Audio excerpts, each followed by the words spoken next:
আসসালামু আলাইকুম। কেমন আছেন আপনারা সবাই? আলহামদুলিল্লাহ আমরা ভালো আছি। আজকে আমরা চলে আসলাম নতুন আরেকটি ভিডিও নিয়ে। আজকে আমরা বানাবো মোগলাই পরোটা সন্ধ্যার নাস্তা হিসেবে কিংবা বিকালে নাস্তা হিসেবে আপনারা সবাই বানিয়ে নিতে পারেন এভাবে। তো আমি ফার্স্টে ময়দা নিয়েছি, এখানে 2 কাপ ময়দা নিয়েছি। এখন দিয়ে দিব সামান্য লবণ,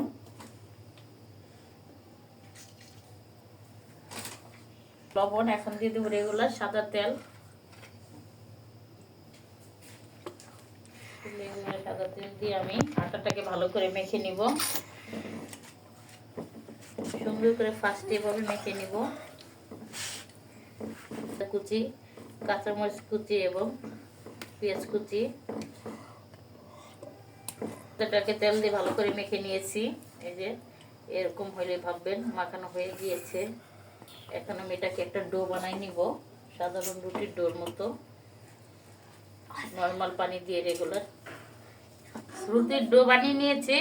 এখন আমি পরোটাগুলো মোগলাই পরোটার জন্য আমি রুটিগুলো বেলে নিব। আমি এরকম 4টি রেচি কেটে নিয়েছি। যাই হোক, আমি বলে নিই রুটিগুলো অন করিস। আমি এখন রুটিটাকে বড় করে বেলে নিব। ফ্রাই প্যান বসিয়ে দিয়েছি, ফ্রাই প্যানটা গরম হতে থাক। আর এদিক দিয়ে আমি এগুলো করে নিই। আমি বড় করে একটা রুটি বেলে নিয়েছি। এখন আমি এর মধ্যে দিয়ে দিব পেঁয়াজ কুচি, দিয়ে দেবো কাঁচামরিচ কুচি, ধনিয়া পাতা, আর এখন দিয়ে দিব আমি একটা ডিম। আতন দিতেছি, আমি একটু লবণ দিয়ে দিয়েছি। লবণ দিয়ে এখন আমি ভালো করে এটা একটু করে নিলাম। এখন আমি দিয়ে দিব ডিম।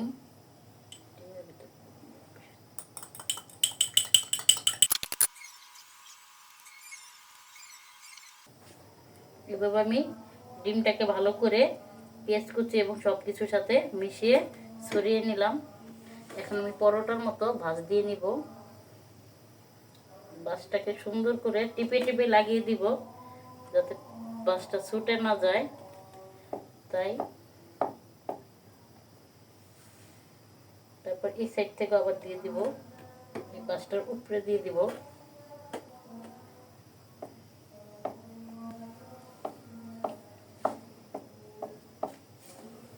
এই সাইডটাও আমি আটকিয়ে দিব।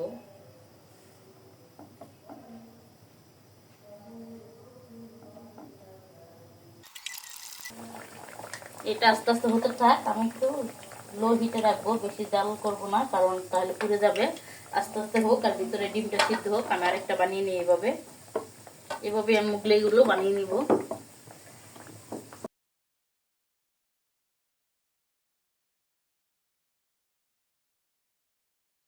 এরকম চিমটির সাহায্যে উল্টিয়ে নিব, কারণ না হলে তেল ছেড়ার ভয় থাকে।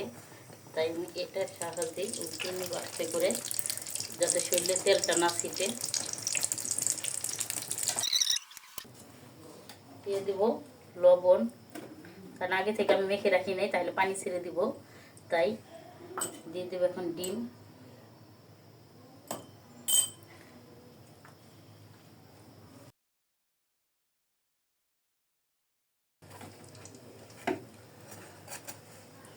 এভাবে মোগলাইটাকে আমি উল্টে পাল্টে ভেজে নিব আস্তে আস্তে।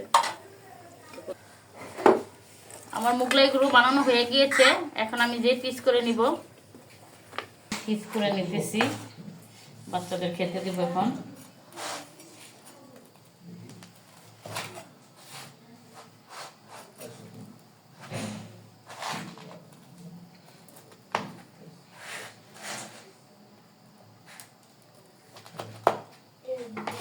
প্লেট আনো তো।